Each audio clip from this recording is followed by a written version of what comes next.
scams are everywhere. No one is immune.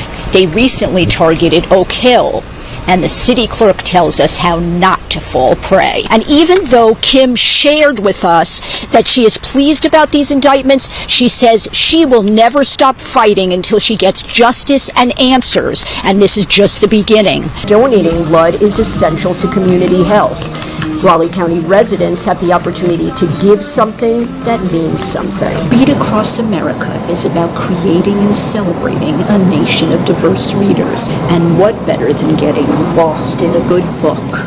The 2024 Biggest Loser Challenge comes to Bobcat Fitness. It helps you lose weight and gain health. And who doesn't want more of that? Haunted her sister and family for decades.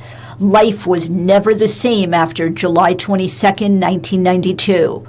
All they want is to bring Brenda Lambert home so she can finally be at peace. We last seen her around 9 p.m. right up the road here in Mercer, and Brenda was murdered, and Brenda was hid on property very close to here. And I mean, everybody knows it, and everybody knows who. Her sister has spent a lifetime of torment fighting for justice. Seeing Brenda's billboard for the first time off Cole Heritage Road in Bluefield was emotional. I hope that she burns a hole into all the guilty soul every single time that they go by it. Because it wasn't just her, you know, she's my main focus, but it tore my family up, it tore her children up. And it keeps going. It doesn't end. Brenda's billboard was strategically placed to have a little over 64,000 eyes on it each week.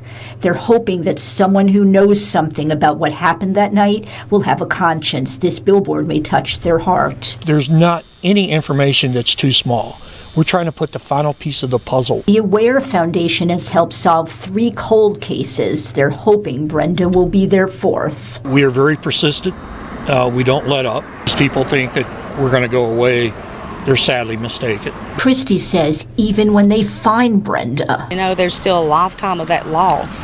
Getting her back is the most important thing to us, so we can bury her with our parents. It's been a long, painful year for 2 Beckley women whose loved one died in Southern Regional Jail custody after allegedly being handcuffed, assaulted, and beaten by corrections officers there. Quantez Burks' mother, Kimberly, and his fiancée, Latasha Williams, are fighting for both justice and answers for the 37-year-old. We still have not heard from anybody with Homeland Security.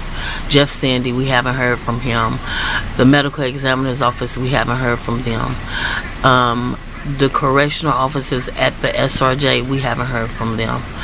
We haven't heard from anybody. Though conspiracy charges have been leveled against guards Andrew Fleshman and Stephen Nicholas Wimmer, Kimberly says this is just the beginning, and she wants to see all the parties that caused her son's death to go to jail, starting with Jeff Sandy and former Southern Regional Jail Superintendent Michael Francis. I want him to be held accountable for not stepping up and helping these inmates who have been brutally beaten, starved, no medical, there's mold, there's no running water, people sleeping on the floors. I want Jim Justice to answer for not giving us not pushing the issue about what's going on. He's giving money for things to cover up the jail to make it seem like everything's going fine when it's not. When it comes to justice for her beloved, Latasha says accountability is everything. From answering the phones to opening the door, anywhere in between, everybody has to pay. It was everything and more for Jillian Risberg's first Bridge Day, and she has the story. We had over 250 jumpers with 50 staff, so maybe around 300 total jumpers. They did about 715 total jumps between the group.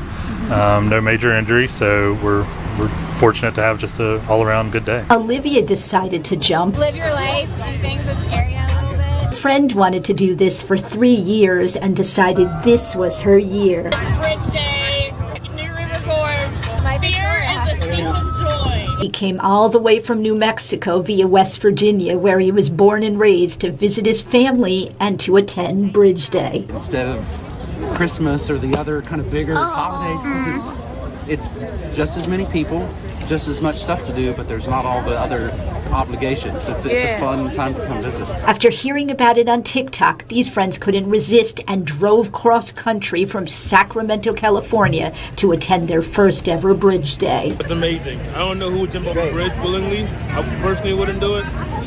But to the people. Photographer Dave Green takes scenic pics and says West Virginia is a special state for a lot of reasons. We have a real gift of the night sky here. Why do they choose to do this instead of base jumping? Are you kidding? Base jumpers are crazy. At the end of the day, it doesn't get better than all the base jumpers against a backdrop of the gorgeous, stunning scenery. We're super glad that we were able to do that and get it done right.